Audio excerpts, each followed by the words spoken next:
This video press release reviews Mercator Advisory Group's recent report, Global Payment Card Fraud Trends and Statistics.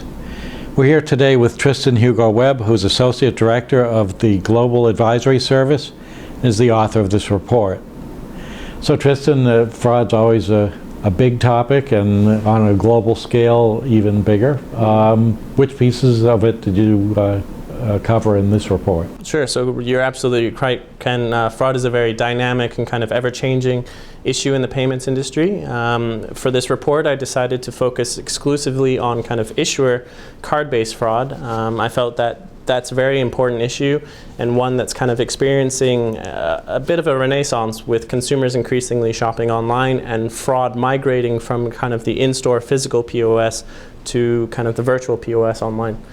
In this report, I wanted to focus on as much as I could globally, but I narrowed it down to 4 markets: the UK, France, Australia, and South Africa.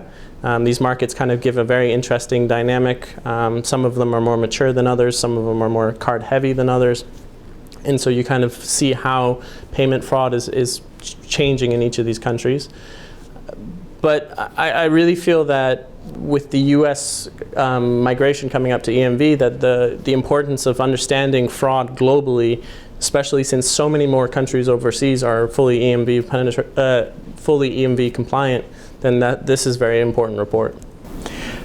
Clearly, as you mentioned, issuers are often a good target for coverage of fraud topics.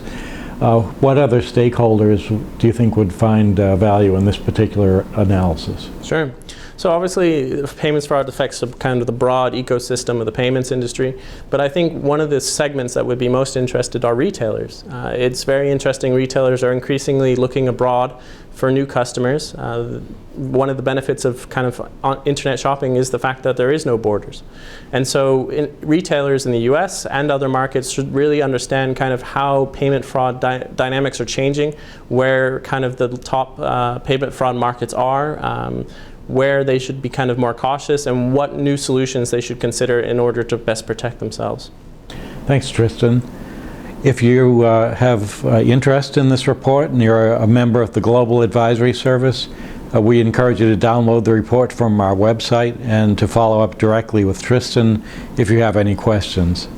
If you're not a member of the service and have questions about the contents of this report, please send your inquiries to info@mercatoradvisorygroup.com.